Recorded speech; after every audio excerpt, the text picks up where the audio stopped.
This is going to be a short review on pronouns from Chapter 4 in Business English. And I'm going to give you a peek at my screen here so you can see this is the worksheet that I'm going to go over with my class. And so if you've downloaded the worksheet, just fill it in with me as we go here. And the first one says write 5 subjective case pronouns other than you or it. So I is one. She, he, they, we. So in class, I gave them the subjective case pronouns. We covered those in class, and I gave them 2 rules. A subjective case pronoun has to be used when you have these 2 things happen.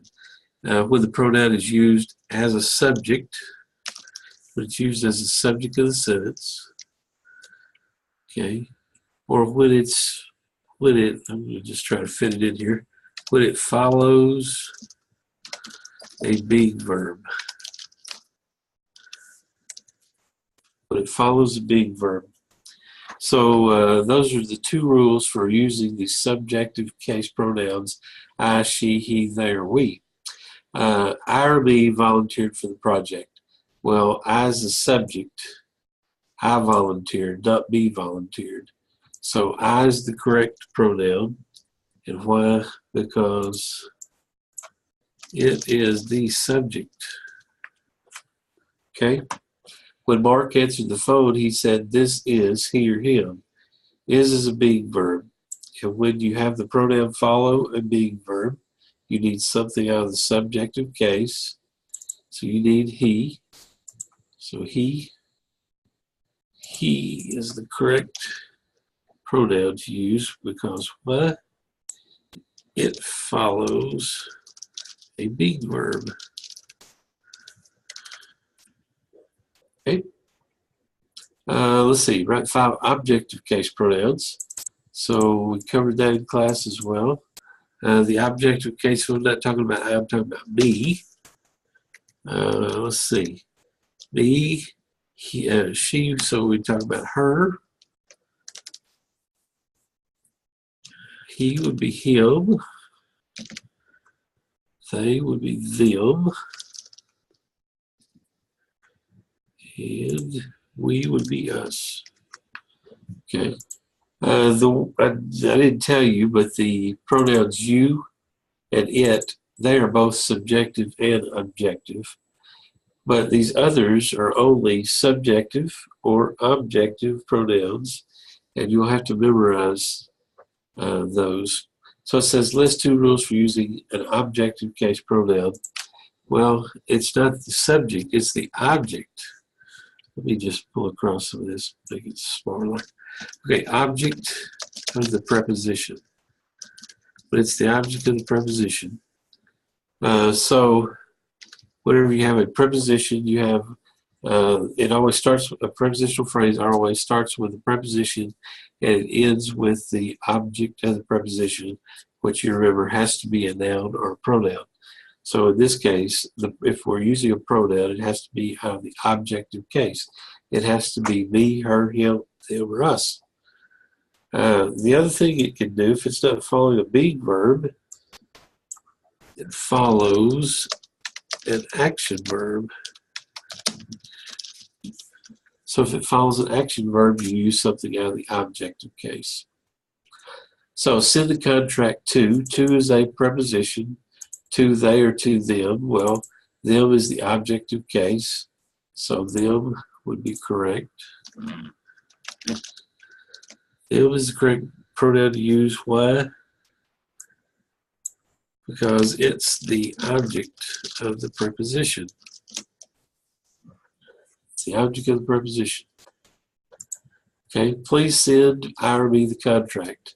Send is an action verb. The subject is actually you, right? It's understood you. So you please send, here's your action verb. It follows an action verb. Use the objective case, me. Me is the correct pronoun to use. Why? Because it follows an action verb.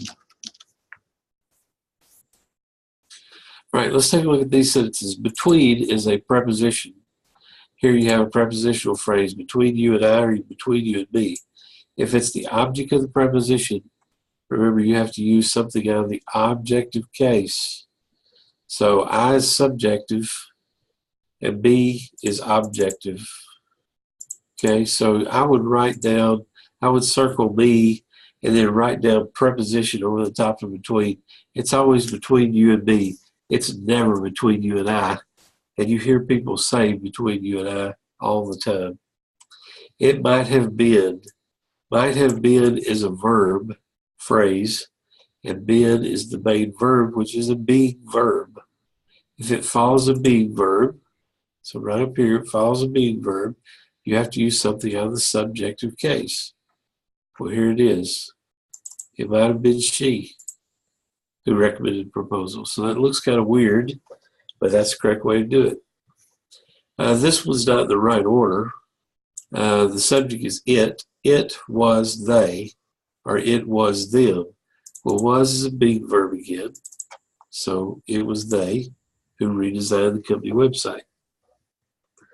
Right, moving right along. Our club is having its, or it apostrophe S, which is a contraction, annual banquet in May. Remember, this means it is, or it has. Our club is having it is annual. Our club is having it has annual. Neither one will work. So I need the possessive pronoun. And a club is obviously not a person. It doesn't have a gender. So its is the correct pronoun to use in that sentence. Are you sure the apartment is theirs, theirs, or theirs? Okay, this is the possessive, right? There is or there has will not work in this sentence. And this is never a word here. T-H-E-I-R apostrophe S is not a word at all. So the only one here that's a possessive pronoun is theirs. I'm afraid it's too late to apply for the grant. It is too late. So here we just need a contraction. We don't need the possessive of anything. Us or we delegates stayed at the hotel. Okay, this is delegates is a positive in this sentence. So you could just scratch it out. So just say, I'm not even going to look at that word. And you could say, we stayed, subject, right? It's the subject of the sentence, we stayed. Okay, the CEO's announcement surprised him as much as myself, I, or me. This is a comparison. You're comparing him and somebody else. So anytime you have a comparison, you're going to have words that are missing from the sentence. The CEO's announcement surprised him as much as, here's the words that are missing. It surprised me. Okay, so this is a verb, follows an action verb. I need the objective case. So this kind of stuff is difficult for students to see. It's surprised is not even in the sentence. So you have to fill that in when you have a comparison and then say, okay, well, this is an action verb. If it follows an action verb, I need the objective case. No one knows the problem better than I or me. No one knows the problem better than I do, right? So you're comparing two people, and you're going to say I, subject, do, verb. No one, he has no one but himself or himself to blame. There's no such word as his self. So you need the self-ending pronoun himself. There's also no such word as T-H-E-I-R, self, or selves. So make sure that you use a correct self-ending pronoun when you want to use it for emphasis or something.